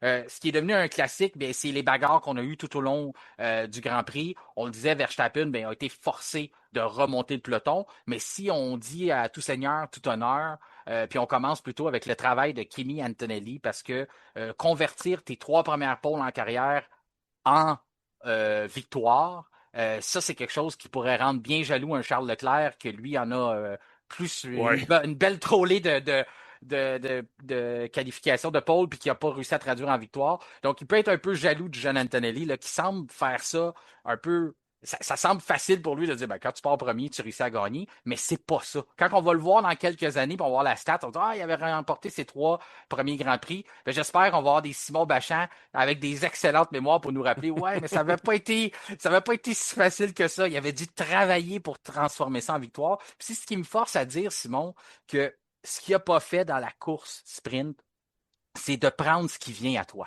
de savoir saisir tes opportunités. Je vais faire un parallèle avec le hockey puis notre Oui. entraîneur des Canadiens de Montréal qui dit joue la game que tu as devant toi. Ben, je trouve que Kimi Antonelli court la course qu'il y a devant lui. Puis lorsqu'il fait ça, ben, il est dangereux pour ses adversaires parce qu'il sait exactement où saisir ses opportunités. Puis l'opportunité était où aujourd'hui? Était lorsqu'on a décidé de faire la carte d'en dessous, puis d'arrêter avant son adversaire, Lando Norris, qui était son adversaire en piste vraiment. On se méfiait de lui, donc on a décidé d'arrêter avant. Le tour de sortie plutôt a été extraordinaire de la part Antonelli, puis il savait probablement, parce que Bono est assez vigilant pour lui dire que c'est là que ça se jouait, qu'il devait, on se rappelle du bon vieux Hammer Time avec Lewis Ouais. Hamilton. Donc ce tour de sortie-là, moi, c'est là que j'ai identifié que Kimi Antonelli a probablement remporté son épreuve avec la bonne décision de Mercedes, mais aussi par son coup de volant d'avoir saisi cette opportunité-là à la sortie des buts. Et tu fais bien de souligner qu'il gagne dans des circonstances différentes. Hein? Mhm. C'est pas des dominations. En Chine, peut-être un peu plus, mais moi, j'avais adoré le fait qu'au Japon, là, la course fait en sorte que tout à coup, il se ramasse premier et là, il s'était sauvé avec la victoire. Tu sais, il avait pris son envol, on ne l'avait pas rattrapé. Là, aujourd'hui, Antonelli, pour être transparent, je pensais qu'il allait perdre. Je pensais que Norris allait trouver le moyen de le passer, mais il s'est retrouvé en tête après la carte d'en dessous. Et puis, il a même dit j'ai des ennuis, notamment avec ses vitesses, quand il changeait de vitesse, puis à un moment donné, c'est plein de ses pneus arrière. Donc, on le sentait à quelque part en position de faiblesse. Moi, je pensais que Norris allait trouver le moyen de le rattraper puis de le dépasser. Non, il est resté en avant, il a été assez bon, il a trouvé le moyen, même s'il n'était pas entièrement satisfait de ses pneus, trouvé le moyen de garder Norris à distance respectable, juste assez loin pour que ce ne soit pas une menace. Norris n'a jamais véritablement fait de tentative sérieuse pour le dépasser. Et puis, il l'a gardé en respect. Donc, c'est une autre forme de victoire qu'Antonelli est allé chercher aujourd'hui. Ce gars-là, il accumule. Il est capable de dominer une course, il est capable de remporter une course même si elle ne lui était pas destinée, puis il est capable de remporter une course où il n'est pas entièrement satisfait de sa voiture, où il pense qu'il y a des ennuis, ou en tout cas, ce n'est pas des circonstances parfaites. Alors là, à un moment donné, il va devenir dangereux, le jeune homme, parce qu'il va être de plus en plus difficile à battre. Mais il va y avoir des outils, beaucoup d'outils qu'il est capable de faire, puis des circonstances de course dans lesquelles il a déjà été placé. Donc, lorsque tu l'as déjà vécu, ben, tu peux gérer ça différemment. Puis là, je trouve que la saison est tellement jeune et tellement courte, sa carrière aussi, mais j'ai l'impression que la progression qu'il a fait là, depuis le début de 2026 est énorme parce qu'il a vécu beaucoup, beaucoup de choses. Lui, j'ai l'impression qu'il pense peut-être qu'il est déjà rendu au 10e Grand Prix, tellement qu'il a déjà eu 2 sprints depuis le début de l'année. Il va en avoir une au prochain Grand Prix aussi. Donc, il y a beaucoup de matériel, puis il peut construire là-dessus. Donc, c'est vraiment intéressant. Je parlais de la bonne décision de Mercedes de faire rentrer Antonelli. As-tu trouvé que McLaren, puis c'est le propre aveu d'Andrea Stella, puis je me demandais s'il avait été trop sévère parce que moi, je trouve pas. Moi, je pense que c'est vraiment ce que j'avais identifié, mais je voulais savoir ton point là-dessus, qu'on a été un peu trop conservateur du côté de McLaren. Il faut réexpliquer aux gens, la FIA avait devancé le Grand Prix pour éviter les orages. Finalement, on pensait avoir de la pluie peut-être durant la course, on n'en a pas vraiment eu, pour dire qu'on n'en a pas eu même. Puis après ça, ben là, on s'entendait peut-être en fin d'épreuve. On dirait que McLaren a toujours resté sur le fait que peut-être on allait avoir de la pluie. On ne voulait pas être les premiers à arrêter puis se compromettre. Puis en plus, ben non seulement on devient en réaction à ce qu'Antonelli et Mercedes font, puis en plus, ben là, on fait la bonne vieille erreur de l'air au puits, de la roue avant, là, comme on a vu si souvent, mais 3,7 secondes finalement. En plus du tour génial que je mentionnais d'Antonelli. As-tu trouvé que McLaren aurait pu gagner cette course-là comme Norris le disait, puis on l'a un peu échappé parce qu'on a été un peu trop conservateur? Ben, c'est sûr que j'ai entendu Norris le dire, puis lui, il le disait avec fermeté. Moi, j'avais pas cette impression-là tant que ça. Tu sais, j'avais pas l'impression que McLaren l'avait échappé. C'est sûr que, comme je viens de le dire, tout le long de la course, je pensais qu'on allait le rattraper, Antonelli, puis le redépasser. Donc, en ce sens-là, j'étais confiant pour McLaren. Mais avec le recul, peut-être un peu. Et si c'est le cas, je pense que ça va avec la personnalité d'Andrea Stella. Revenons en 2004. Montréal, c'est un bon exemple où là, on avait attendu avant de rentrer au puits, puis là, on avait vraiment laissé aller une victoire. Alors, peut-être que, tu sais, c'est pas dans la nature de la bête là, de sauter sur la moindre occasion, puis qu'on veut juste prendre un petit mouvement de recul pour s'assurer que c'est vraiment la bonne occasion et qu'en faisant ça, on en laisse passer. Peut-être, mais à long terme, je pense qu'on sort gagnant de toute façon. Fait qu'il ne faut pas non plus, je pense, taper trop fort sur McLaren si c'est le cas. Fait que moi, je serais pas en tout cas, je jouerais pas le blâme aujourd'hui pour McLaren ni pour Norris. On n'a pas échappé une victoire. On peut le prendre du côté positif qu'on a positionné 2 voitures orange papaye sur le podium. On a fait un doublé pendant la sprint, puis là, on a réussi à finir deuxième, troisième. Donc, de où, Ouais. comme je vais prendre la phrase positive qu'Andrea Stella a dit pour un peu résumer tout ça. Il disait faut se rappeler d'où on part. Tu sais, que le début de saison a quand même été difficile avec des non-départs. Après ça, on a fait des améliorations. Ce qu'on a apporté au cours du week-end a fonctionné plus souvent qu'autrement. McLaren nous a habitués. Le côté corrélation de ce qu'on a de l'usine au circuit, c'est probablement, c'est les meilleurs là-dedans. Tout ce qu'on touche à l'usine, ben, se tourne en gain sur le circuit. C'est pas le cas pour tout le monde. La nouvelle soufflerie qu'on a investie du côté de Zach Brown dans le plan d'investissement paie. D'autres écuries ont sûrement très, très hâte, je pense à Red Bull notamment, de pouvoir compter sur cette nouvelle technologie-là. Mais on peut regarder du côté d'Aston Martin où on a fait le bond vers une nouvelle soufflerie, puis ça ne s'est pas traduit en piste. Donc, c'est bien beau de dire c'est facile, ils ont une meilleure soufflerie ou que ce soit. Il faut quand même que tu aies les bons ingénieurs et les bonnes lectures. Puis c'est ce qu'on fait du côté de McLaren. Donc, je pense que c'est ça. Il ne faut pas trop penser à dire on l'a échappé comme Lando a fait. Souvent, Lando a tendance à être un peu plus plus négatif, là, négatif. Game, Mais je pense qu'il va quand même voir qu'au bilan, il y a quand même eu des gains significatifs pour l'écurie en fin de semaine. Puis disons-le, Piastri sorti un peu de nulle part. Moi, je le surveillais là, parce que ses temps étaient quand même corrects, il était là, il était dans la partie, puis on entendait Tom Stollard lui rappeler de temps en temps que les opportunités allaient venir à lui. Charles a ouvert la porte là, avec une bagarre avec Verstappen, Russell à la fin, finalement Leclerc est allé cogner. Mais de voir Piastri saisir l'opportunité de terminer troisième, je pense que ça ajoute au positivisme que McLaren devrait avoir. Là. Oui, exactement, parce qu'il partait quand même loin, là, 7e place, si je me souviens bien, donc on ne s'attendait pas vraiment à le voir sur le podium. Et puis, son départ, il a été bon quand même. Il a pris plusieurs positions. C'est sûr que Antonelli puis Verstappen lui ont fait un peu d'espace. Mais, tu sais, malgré tout ça, on le sentait pas aussi... en tout cas, on sentait pas que la victoire était possible pour Piastri. Il était quand même loin de Norris, mais il a réussi en fin de course à aller chercher ce qui s'offrait à lui. Puis dans un cas comme aujourd'hui, je pense que c'est le mieux qu'il pouvait faire. Alors, il l'a fait. Tant mieux, là. Et c'est McLaren qui gagne à la fin. À la fin, exact. Je veux qu'on prenne un moment, Simon, si tu veux bien, pour parler de la FIA. On les critique souvent, à juste tort, là, quand on a raison. Moi, je trouve que c'est beau qu'on a été proactif, on a devancé le départ de la course, à la place qu'on se retrouve avec un chaos Un là, déluge. ouais, un déluge, pas de course, pas de partisans dans les estrades. On l'a déjà vu ça par le passé, où ce qu'on attend, Ouais. on attend pour finalement empirer la situation. Là, on n'a pas fait ça. Par contre, autant qu'on va leur donner une bonne note dans le cahier pour ça, il y a eu quelque chose dans les qualifications où ce qu'on n'était pas sûr si Albon avait dépassé la limite, puis finalement pas. Puis là, on avait Lawson qui n'était pas sûr s'il rembarquait dans son auto. Puis ça a été long pour rien. Puis je vais prendre les mots que Lawson a dit. On a 3 virages sur le circuit à surveiller où ce qu'on peut dépasser les limites de la piste. Pourquoi c'est aussi long que ça? Ça, je sais que c'est un peu loin, on en a déjà parlé, c'était dans la journée, c'est même dans la journée de vendredi, donc c'est un peu loin.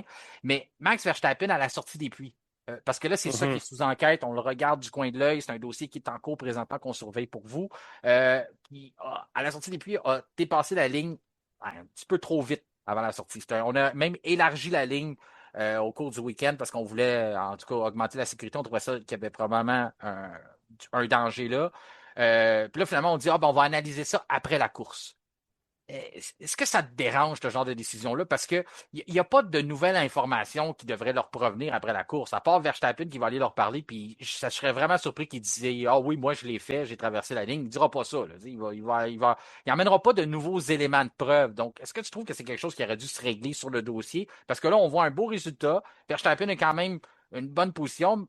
Ça ne changera rien, là, la pénalité, parce qu'il va reculer derrière Leclerc, puis Leclerc va probablement en avoir une pour avoir court-circuité tous les virages à la fin après avoir touché le mur. Là. Ouais. J'imagine qu'il n'y aura pas d'impact là-dessus, mais le fait on a laissé ça en suspens au-dessus de sa tête, même pour les gens à la maison qui regardent un pilote faire des dépassements sans savoir s'il va être pénalisé, as-tu trouvé qu'on a erré un peu là-dedans et c'était trop long? Ben, je l'ai pas compris, honnêtement. Ouais. Je suis comme toi, là. J'aurais aimé ça qu'on le règle facilement parce que ça s'est vu dans le passé. Il a touché à la ligne blanche, il a pas touché. Il a touché, oui, pénalité, puis on le sait pendant la course, puis on l'applique tout de suite Ben après la oui, course. On faisait ça en l'an 2000, là. Je me souviens d'une course avec c'est Ralph ça. Schumacher, là, tu sais. Donc là, c'est quoi, là? Je sais que c'est pas ça, mais l'impression que ça laisse, c'est qu'on va laisser la chance au Mhm. pilote ou à l'écurie de plaider sa cause. Et ça devrait pas être ça. Ou qu'on va Pas dans attendre une de voir, ou qu'on va attendre de voir le Ouais. résultat pour savoir si ça vaut À la la peine limite, de. c'est Ouais. ça, exactement. Tu sais, c'est comme si on laissait une chance.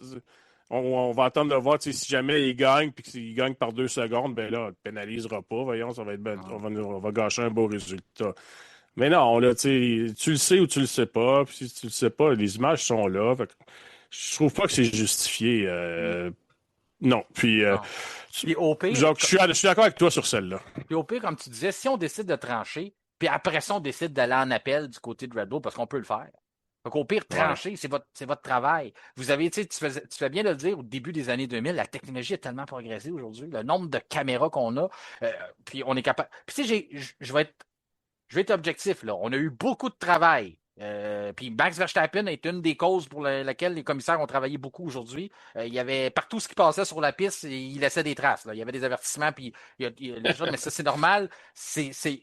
Il y en a qui vont dire ben, c'est mauvais signe. Moi, je trouve que c'est bon signe. C'est on retrouve le pilote qui va nous donner du spectacle. Leclerc a été très agressif toute la journée aussi. Ouais. Donc, pour moi, je suis pas contre ça. Puis c'était dans la légalité, du moins, c'est ce qui a été jugé partout. Mais on était capable de trancher sur tous ces dossiers-là. Mais le plus facile, probablement, ligne, pas ligne, on ne l'a pas fait.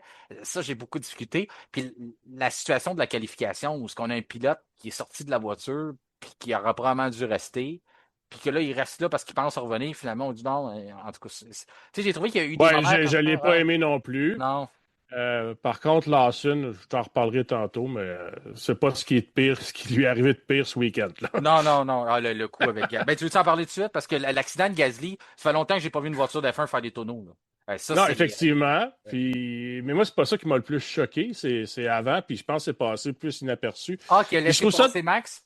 Oui! Voyons! Ben, C'était une évidence, mais là, on n'est plus dans le sport, là. ouais, Voyons, mais il a jeté l'encre totalement, là. Voyons. j'ai été, j'ai été déçu quand j'ai vu ça, mais après ça, j'ai revu l'autre angle de caméra où il a comme sorti de la piste dans une bagarre avec Max. Oui, Puis après, je pense qu'il était trop agressif, puis l'équipe lui a dit, là, on te laisse te battre, mais sors-les pas. Là, tu sais. ouais, mais après ça, c'est comme, il a comme redonné la position parce que je pense, en tout cas, j'ai pas compris ça là, OK. mais l'angle de Ben, caméra, le premier angle de caméra qu'on a vu où il y avait carrément une Racing Bulls qui ralentissait pour laisser passer Max, je l'ai pas aimé moi non plus. Puis c'est un sujet de oh, conversation, c'est un sujet qu'on a eu ensemble la semaine, il y a 2 semaines ou la semaine dernière, en tout cas, je me c'était rappelle plus. exactement ma Ah note. C'est ouais, que là, tu sais, si tu veux donner des arguments à Zach Brown et aux ouais, autres, sors cette shot-là, là, sors cette séquence-là, puis monte-la à ouais. FIA, puis envoie-la sur la place publique parce que c'était pas acceptable. Mais je te dis pas que t'as pas raison, Simon. Faudrait que je Ouais, l'analyse encore. je suis Ouais, d'accord qu'on peut attendre d'avoir plus d'informations, ouais. mais ça paraissait pas bien. Non, ça paraissait pas bien. Puis comme je te dis, la deuxième image donnait un peu plus, peut-être un peu plus raison, mais j'aimerais quand même la revoir. Mais oui, il y a eu une situation comme ça où c'était vraiment pas beau. Le plan de caméra est arrivé directement que lorsqu'on voyait la Racing Bull ralentir, laisser Mais passer moi, la je me suis dit, oh, une voiture a ralenti. Je pense qu'elle a abandonné. Mais ouais. non, finalement, Max passe, puis là, il se place devant le peloton, puis il vient faire sa course. Voyons, ça, c'est pas du sport, là. Ça, en tout cas, Est-ce que Lawson euh, va être pénalisé à Montréal, selon toi? Parce que moi, je pense que ça mérite ça une serait à pénalité. étudier. Ça serait à Ouais. étudier. Ouais, Sincèrement, parce que là, il ne ouais. pouvait pas purger sa pénalité. Il a quand même donné un bon coup sur Gasly. Tu sais, il a sorti Gasly de la course. Gasly a fait des tonneaux. Je pense pas que c'était de sa faute à Pierre. Donc, j'ai l'impression qu'il y a une pénalité qui va suivre dans le plan, dans le côté Ben, de. il était clairement. En tout cas, Gasly était en avant, là, puis c'est un Ouais. dépassement qu'on a vu à plusieurs autres occasions pendant la course. Donc, ça prouve qu'on peut rester à l'intérieur puis sans devoir freiner pour s'assurer que l'autre passe. Donc, les autres pilotes l'ont réussi. Là. Lui, malheureusement, il l'a raté. Puis c'est sûr qu'il avait l'air fautif. Donc, je m'attends à ça. Je trouve juste ça plate dans le cas de Lawson parce que vendredi, honnêtement, j'étais négatif envers lui. Là, il y a une bonne qualif. Bon, Lawson se replace. Une course catastrophique. C'est Catastrophique. comme, c'est une bonne journée, une mauvaise, puis dans le même week-end, ça va dans toutes les directions. Et Le, souvent, ça se termine pas bien pour lui. Là. Je trouve qu'il paraît vraiment mal depuis le début de la saison à cause de ça. le week-end Racing Bulls était vraiment. Il y a Ouais, des c'était bouts. pas top. Là. Lindblad qui a manqué, c'était sa qualif de sprint, je pense. Lawson qui se battait un bout de temps avec Perez en arrière. Ouais, c'est Ça, ça. Ça, c'est pas génial. Là. ça donne des bons combats, mais ça montre. On sait que les deux s'aiment pas, mais ça montre à quel point tu as un mauvais week-end quand tu dois te tirailler avec des Cadillacs. Là. En tout cas, c'était Mhm. pas. Non, c'est ça, dans le cas de Lawson. Euh, Parlons d'Adjar, parce que il a commis, bien sûr, il y avait du rattrapage. C'est pas tous ses torts. Hein. On va parler de la disqualification qui est arrivée parce que ça a suscité des questions. Ce qui est arrivé, c'est qu'on a apporté des nouvelles améliorations pour Red Bull. Donc, du côté de l'écurie autrichienne, on a installé ça sur les deux voitures. En tout cas, les informations, c'est encore un peu nébuleux, là, cette disqualification-là qui est arrivée juste d'un côté. Mais au niveau de l'installation, lorsque vient le temps de le fixer sur la voiture, bien, on a excédé la limite permise de 2 mm de ce qu'on tolère sur le côté de la planche du plancher. C'est pas drôle de dire, planche du plancher, mais c'est ça. En tout cas, le morceau du Mhm. plancher. J'essaie de traduire des expressions anglaises pour essayer de vous donner ça le plus en français possible. Donc, pardonnez des fois que ça peut sortir un peu drôle, mais c'est ça. Donc, si vous comprenez le principe, on a mesuré ça, c'est allé un peu trop épais. On décide de donner, de disqualifier, c'est sans équivoque, c'est noir sur blanc. On ne rencontre pas le règlement technique, donc on se fait disqualifier. Euh, Ça, c'est pas de sa faute. Mais Non. que Red Bull a commis cette erreur-là, comment ça peut arriver, pourquoi c'est pas arrivé sur la voiture de Verstappen, ça me rappelle un peu Haas il y a quelques années, je sais pas si tu te rappelles, Simon, où ce que c'était dans le DRS, on avait fait un nouvel aileron, puis lorsque c'est venu le temps d'installer l'aileron sur la voiture, les spécifications qui avaient été partagées de l'usine au circuit mais étaient trompeuses, on devait installer l'aileron différemment. Fait que là, ça faisait que l'ouverture était plus grande, donc Haas avait été disqualifié. Il y a Williams, il y a quelques années, on avait mis les planchers un peu trop larges. Tu sais, des situations comme ça. Ouais. Mais que là, on s'est trompé juste sur une voiture. C'est spécial, mais ça peut arriver. Puis j'écoutais le directeur des inspections pour la FIA qui mentionnait que les deux voitures ont été inspectées, puis il y en a juste une qui ne remplissait pas les exigences. On le sait qu'on a perdu des mécaniciens du côté de Red Bull. Les meilleurs, bien sûr, travaillent sur la voiture de Verstappen, donc ça peut être en lien avec ça. On s'est trompé, problème de communication, problème d'assemblage, mais j'ai hâte d'en savoir un peu plus là-dessus. Mais ça a mis agile sur les talons. Déjà que c'est un week-end qui disait que c'était plus dur. On a fait des améliorations en voiture. Elle est dure à piloter. Elle est plus rapide, mais dure à piloter. Et là, j'ai l'impression qu'il a voulu en faire beaucoup. Court-circuite la chicane Mickey Mouse, qu'on aime utiliser Ouais. comme mot. Puis finalement, touche le mur à gauche, casse la direction, on se ramasse dans le jeu. Puis là, après ça, on a vu du Hadjar qui était vraiment pas content. C'est son volant qui en a payé les frais. Mais tu penses quoi de cette situation-là? Est-ce que Isaac a une partie du tort de vouloir récupérer trop vite ou c'est un peu Red Bull qui l'a mis dans cette situation-là? Ça ressemble à ce qu'on disait pour Antonelli dans les courses sprint où il démarre mal puis il essaie de tout rattraper là, en un très court laps de temps alors que c'est impossible, malheureusement. Et je sentais un peu la même chose du côté d'Adjar. Là, il faut juste que. Faut prendre un peu de maturité, là, sans que ça paraisse plus dur que c'est, là, mais faut que tu te fasses à l'idée que tu rattraperas pas 22 positions là, pendant la course. Alors, on va chercher le maximum que tu es capable d'aller chercher. Puis là, peut-être qu'Adjar a voulu trop en faire. Alors que la suite des choses nous a démontré que la Red Bull était capable de dépasser les voitures de milieu de peloton. Donc, s'il avait plus attendu, comme tu disais tantôt, que la course vienne à lui puis qu'il prenne ce qu'il est capable de prendre, là, il a juste voulu être trop pressé. Et là, je pense qu'il le savait. Et encore là, il a le droit d'être fâché contre lui. Là, Adjar, je comprendrais tout à fait ça. Il faudrait qu'il comprenne aussi que ça paraît pas super bien là, quand il se donne des coups de poing partout pendant 5 minutes, puis que la caméra a juste ça à surveiller. Apprends à avaler des couleuvres, puis quand tu seras tout seul, là, cacher des caméras le plus possible, là, tu pourras laisser exploser ta rage, là, parce que très émotif, Adjar, puis j'ai l'impression que, tu sais, à un moment donné, quand tu as des pilotes au talent équivalent, personnalité forte, les deux, là, puis à un moment donné, c'est quoi qui fait la différence? Là, il y a des gens qui vont se dire, ben, Adjar, il est trop émotif, il n'est pas assez froid. Pas en contrôle. Donc, il ne sera pas capable. C'est ça, dans le moment ultime, c'est pas lui que je mettrais pour sortir vainqueur du moment ultime. Alors que je pense que ça serait une analyse fausse. Moi, je Ouais. pense qu'il serait capable de tirer son épingle du jeu dans les moments là, où la pression est à son maximum.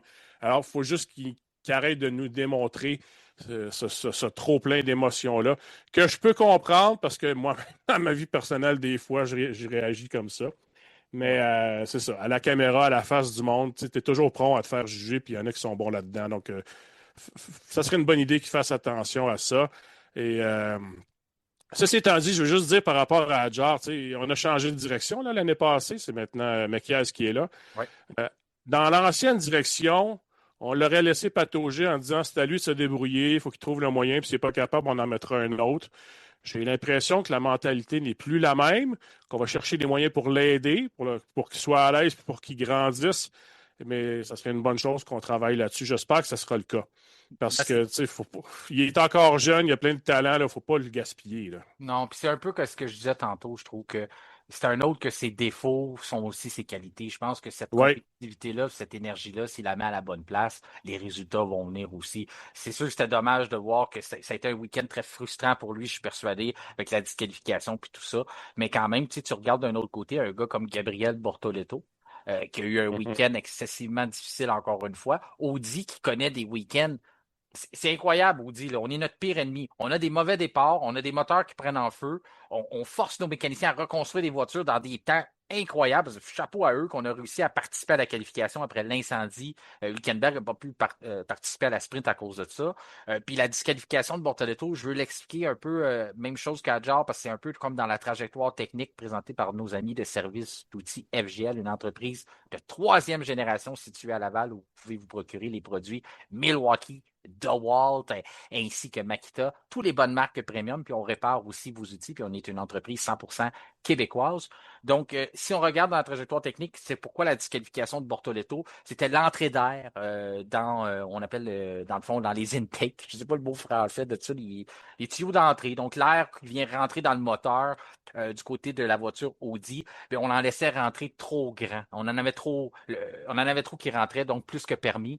Comment qu'on vérifie ça du côté de la FIA? C'est qu'on a des sondes à l'intérieur, puis on est capable de mesurer le vent qui rentre, donc l'entrée d'air. Et là, il y en a trop rentré. On a dit du côté d'Audi que c'était seulement pendant un tour, sauf que le règlement dit que ça doit être comme ça pendant toute une épreuve complète. Donc, ce qu'on n'avait pas du côté d'Audi. Puis Audi a mentionné que c'est à cause que le moteur surchauffait. Donc, un mode de protection a fait qu'on a laissé entrer plus d'air dans le moteur, mais la FIA a réussi à avoir ça grâce aux technologies qu'on a. Donc, on n'est pas capable d'identifier rapidement si un pilote a transgressé la ligne de la sortie des pluies, mais on est capable de savoir exactement le nombre d'air, le volume d'air qui rentre dans un moteur. Donc, ça, on est capable de le faire immédiatement. Donc, c'est pour ça qu'il y avait eu une disqualification du côté de Audi lors des qualifications, bien sûr, pour Bortoleto. Mais lui, il a rebondi là-dessus, puis il a quand même fait des bons résultats. Puis parlons-en des résultats, là, on va les passer sur la Mhm. course, parce qu'on avait plusieurs sujets à toucher. Puis on dit, c'est la victoire d'Antonelli, bien sûr, Lando Norris, les deux McLaren qui viennent compléter le podium. La quatrième place, ben là, ça s'est joué hein, jusqu'au fil d'arrivée. Puis c'est pas ça qu'on veut, Simon, en Formule 1, que après 30 tours, ça ne soit pas réglé, que ça se règle sur le maximum de tours qu'on a proposé. Puis c'est ça qu'on a eu là, pour la quatrième place. Oui, puis ça a été spectaculaire les derniers tours, puis on comprend qu'on n'avait pas des voitures qui étaient à pleine capacité. George Russell, il y avait déjà un aileron qui était comme affaissé, puis ça a empiré à la suite d'un autre contact avec Leclerc, je crois bien. Leclerc, oui, exactement. Oui, exact. Tu avais un Verstappen aussi là, qui était en difficulté, puis Leclerc aussi, là, évidemment, là, qu'à la fin, ça allait un peu tout croche. Pas sûr qu'on va le pénaliser, moi, Leclerc, parce qu'il pourrait, en tout cas, il y aurait des circonstances atténuantes, là. À On cause verra bien. c'est qu'il a quand même gagné Ben, un avantage pour la fin. ouais. Ben, je sais pas, je sais pas. Ben, il a terminé derrière Max. Donc, si Ouais, Max a une pénalité parce qu'il aurait touché la ligne blanche, peut-être que là, on pourrait dire effectivement, tu as gagné un avantage, mais il a terminé en course derrière Max Verstappen. Donc, ouais. oui, il a gagné un avantage, mais en tout cas, j'ai hâte de voir. Euh, Mais c'est mais l'écart, moi, je c'est ça. serais comme, Ouais. je le blâmerais pas nécessairement. J'attendrai de voir. Moi, j'ai l'impression que les deux vont être pénalisés, mais il y a une chose qui est Ouais. sûre, c'est que pour Mais c'était des gens, spectaculaire. oui, ben, tu sais, nous autres, ici au Québec, on a, en tout cas, pour moi, on construit notre amour de la course automobile avec Jacques, mais avant, c'était avec Gilles. Puis quelqu'un qui Mhm. continue de courir parce qu'il y a des morceaux, il manque des morceaux de sa voiture, mais qui continue quand même de vouloir maximiser le résultat, nous, ça vient nous toucher. Je pense que c'est international, il n'y a pas juste nous autres au Québec qui fait ça, mais je veux Ouais. dire, on a touché, là, on a appris à découvrir la F1 avec ça. Donc, un pilote qui frappe le mur, qui reprend la voiture, qui livre un combat aux autres, moi, je trouve ça impressionnant. Verstappen qui fait un tête à queue, qui repart dans le bon sens, puis qui va. Moi, j'aime ça, puis je pense pas que je suis le seul. Puis la fin était spectaculaire. Russell qui a un aileron qui frotte à tête, qui continue. En tout cas, il s'est vraiment passé des choses jusqu'au fil d'arrivée, puis j'ai trouvé ça impressionnant. Tout ça pour dire, malgré toutes ces péripéties-là, pour Charles Leclerc, ben, il termine quand même devant Lewis Hamilton. Je me rappelle le mot que tu as utilisé lors de la dernière fois qu'on s'est parlé, suite à un week-end de course plutôt au Grand Prix du Japon. Tu m'avais dit, je l'ai trouvé effacé. J'ai l'impression que moi, je l'ai trouvé effacé encore une fois ce week-end-là. Est-ce que tu as le même sentiment versus Lewis Hamilton? Ah oui, absolument. Ouais. Et là, à quel point il a été affecté par son accrochage avec Colapinto en début de course, on le saura. Je sais Oui, que oui, sur ça c'est Sky sûr. Sports, c'est ce qu'on nous Mais disait. sur le On week-end nous au disait. complet, là. Ouais, Je mais veux dire, c'est ça. ouais, Il a toujours été derrière Leclerc, là. C'était pas ouais. serré, là. Tu sais, il s'est pas mal qualifié, là. Puis la course n'était pas atroce. C'est juste qu'on sentait qu'il n'était pas vraiment dans le coup, là, par rapport à son coéquipier qui, lui, l'était. Alors, en ce sens-là, oui, il a été effacé. Puis, tu sais, moi, j'étais enthousiaste de voir que là, on revoyait Lewis Hamilton, tu sais, entre autres après son podium en Chine.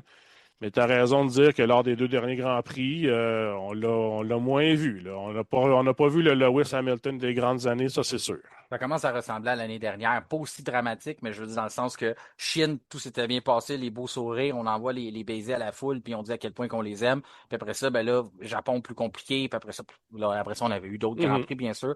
Mais j'ai pas trouvé qu'on a revu le Lewis là, de dans le temps. Là. On va le revoir au cours de l'année. Silverstone, c'est des places où ce qui s'active. Mais je l'ai trouvé effacé dans sa farine. Puis quand on dit tout ce qui est arrivé à Leclerc, puis réussit quand même à terminer devant son coéquipier, ça en dit long sur la course de Lewis. Ben oui, bien sûr, il y avait des dommages. Parlons-en des dommages subis aux mains de Franco Colapinto, qui a son meilleur résultat en carrière, qui égalise plutôt son meilleur résultat qu'il avait eu à Bakou en 2024. Déjà en 2024, Colapinto qui avait eu une huitième place Mhm. à Bakou. Tout un week-end hein, pour l'Argentin. Je pense que le bain de foule qu'il y a eu, là, il est allé avec les commentateurs, avec son nom m'échappe, pourtant je le dis souvent. Mais en tout cas, ils sont allés en Argentine prendre un bain de foule. Le monde l'ont accueilli comme s'il était Ayrton Senna, un triple champion du monde, même plus. Ça n'avait pas de bon sens, mais là, on dirait que ça lui a donné beaucoup de confiance puis de dire qu'il supporte un pays.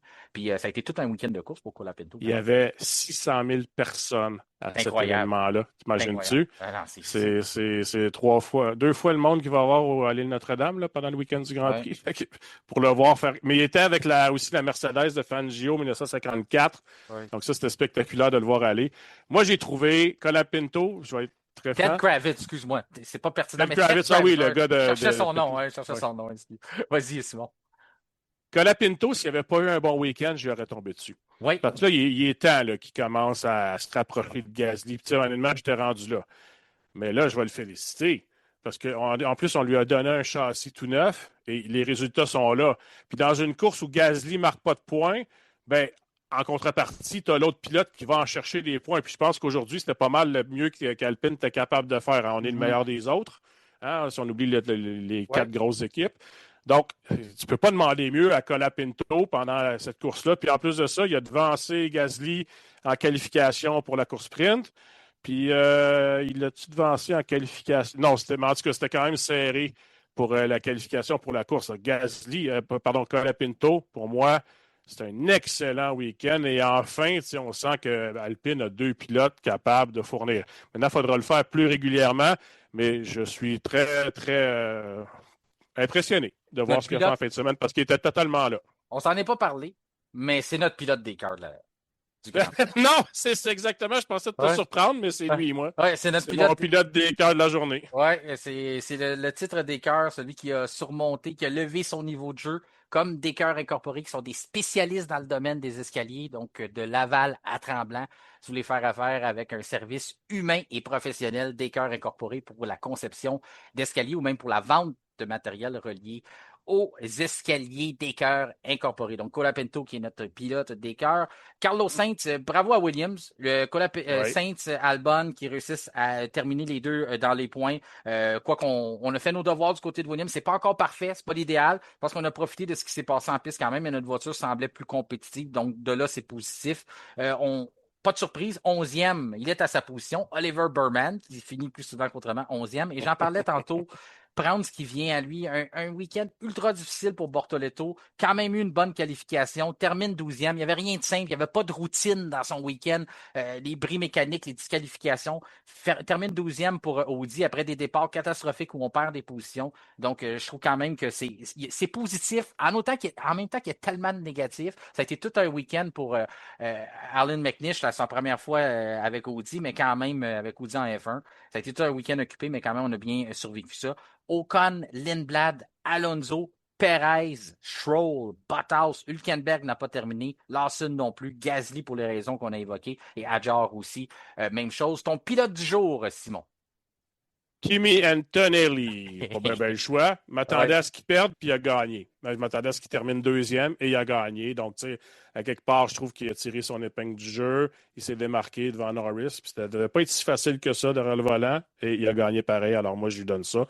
Et juste un petit mot là-dessus, je l'écoutais après la course. Tu sais, Antonelli disait, il faut que je apprenne à être plus calme, etc. Des fois, tu as des jeunes qui vont dire des choses comme ça parce qu'ils ont l'impression que c'est la bonne chose à dire. Leur entourage leur disent, il faut que tu sois un tel. Il le répète parce que c'est ce qu'on lui dit. Mais Anthony, j'avais l'impression qu'il le disait parce qu'il savait et il le ressentait. Donc, c'est déjà une étape de plus de franchie. Alors, tu sais, s'il y croit sincèrement, il va juste s'améliorer plus rapidement, donc encore plus difficile à battre. Il y a une progression constante, on la voit déjà, donc j'ai déjà hâte de voir quel genre de pilote il va être à Montréal, ça va être très intéressant à voir et Mercedes aura beaucoup d'améliorations.